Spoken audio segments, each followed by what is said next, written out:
এবার বেরিয়ে এলো আসল রহস্য। মূলত যে তিনটি শর্তে ভারতের বিপক্ষে মাঠে নামতে রাজি হয়েছে পাকিস্তান। ঘটনার পর্দার আড়ালে সেই গোপন বৈঠক, 5 ঘন্টার রুদ্ধকার শ্বাস আলোচনা আর বিশ্ব ক্রিকেটের মানচিত্র বদলে দেওয়ার মতো তিনটি শর্ত।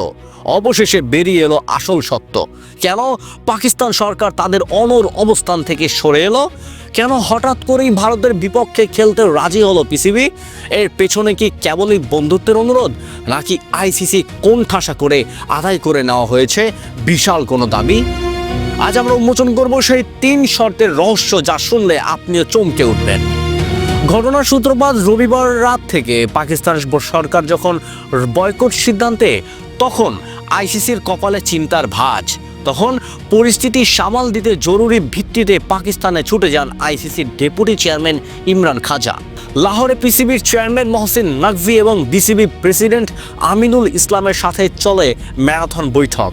টানা 5 ঘন্টার সেই বৈঠকে পিসিবি স্পষ্ট জানিয়ে দেয়, শর্ত ছাড়া এক পাও নড়বে না পাকিস্তান। আর সেই শর্তগুলো ছিল আইসিসির জন্য এক বিশাল অগ্নি পরীক্ষা। প্রথম শর্তটি ছিল সরাসরি আঘাত আইসিসির তহবিলে। পাকিস্তান দাবি করছে আইসিসি থেকে তাদের বাৎসরিক লাভ্যাংশের পরিমাণ বহু গুণ বাড়িয়ে দিতে হবে। বর্তমানে পাকিস্তান আইসিসি থেকে যে অর্থ পায় তাতে তারা সন্তুষ্ট নয়। বিশ্ব ক্রিকেটের অন্যতম বড় আকর্ষণ হিসেবে পিসিবি এখন তাদের ন্যায্য হিসাব চায় কানায় কানায়।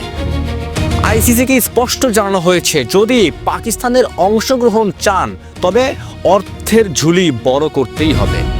দ্বিতীয় শর্তটি ক্রিকেট বিশ্বের জন্য সবচেয়ে বড় খবর। 2013 সালের পর থেকে ভারত পাকিস্তান দ্বিপাক্ষিক সিরিজ বন্ধ রয়েছে ভারতের অনাগ্রহে। পিসিবি এবার আইসিসিকে বাধ্য করেছে মধ্যস্থতা করতে। পাকিস্তানের সাফ কথা, আইসিসি টুর্নামেন্টে আমাদের দরকার হলে ভারতের সাথে দ্বিপাক্ষিক সিরিজ পুনরায় চালু করার নিশ্চয়তা দিতে হবে। এই দাবি মানলে বদলে যেতে পারে বিশ্ব ক্রিকেটের ভবিষ্যৎ চিত্র। তৃতীয় শর্তটি বেশ অবাক করার মতো হলেও আত্মসম্মানের লড়াইয়ে এটি ছিল সবচেয়ে জোরালো। 2025 এশিয়া কাপে ভারতীয় ক্রিকেটারদের অসৌজন্যমূলক আচরণের কথা তুলে ধরছে পিসিবি। তারা স্পষ্ট জানিয়েছেন, মাঠের লড়াই থাকবে, কিন্তু মাঠের বাইরে কর্মর্দন বা সৌজন্যমূলক আচরণে কোনো অবজ্ঞা সহ্য করা হবে না। খেলোয়াড়দের মধ্যে সম্মানজনক আচরণ ফিরিয়ে আনার নিশ্চয়তা চেয়েছে পাকিস্তান। তবে চমক কেবল এখানেই সীমাবদ্ধ নয়। এনডিটিভির মতো প্রভাবশালী সংবাদ মাধ্যমগুলো বলছে ভিন্ন কথা। পাকিস্তানের দাবিগুলোর একটি বড় অংশ ছিল তাদের পরম বন্ধু বাংলাদেশের জন্য, যে বাংলাদেশকে নিরাপত্তা অজুহাতে বিশ্বকাপ থেকে বাদ দেওয়া হয়েছে, আইসিসির অবিচার করেছিল। সেই বিসিবির সম্মানে 3টি দাবি তুলে ধরেছে পাকিস্তান। 1. বাংলাদেশকে বর্ধিত ক্ষতিপূরণ দিতে হবে। 2. বিশ্বকাপে অংশগ্রহণ না নিলেও তাদের অংশগ্রহণ ফি প্রদান করতে হবে। 3. এবং ভবিষ্যতে এককভাবে একটি বড় আইসিসি টুর্নামেন্টের আয়োজনের স্বস্ত বাংলাদেশকে দিতে হবে।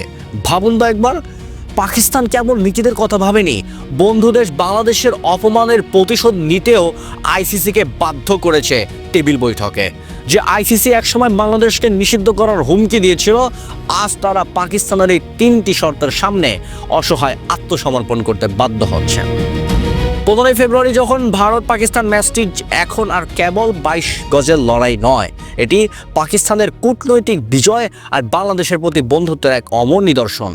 চাপের মুখে আইসিসিকে নতি স্বীকার করিয়ে পিসিবি বুঝিয়ে দিল, ক্রিকেট বিশ্ব রাজত্ব করতে বলে বাঘের মতোই গর্জন করতে হবে। শাবাশ পাকিস্তান, বন্ধুত্বের আর সাহসের এক অনন্য নজির সৃষ্টি করলো তোমরা।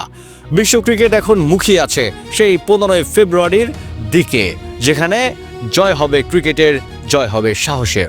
ভিডিও শেষে আপনার জন্য একটি প্রশ্ন, আপনার কি মনে হয় পাকিস্তানের এই দাবিগুলো মেনে নিয়ে আইসিসি সঠিক কাজ করেছে, নাকি ভারতের দ্বিপাক্ষিক সিরিজের শর্তে নতুন কোনো চাল চালবে? কমেন্টে আপনার মূল্যবান মতামত জানান। আমাদের সাথেই থাকুন, শেয়ার করে দিন আমাদের ভিডিওটি আপনার খেলার বন্ধুদের কাছে। ধন্যবাদ।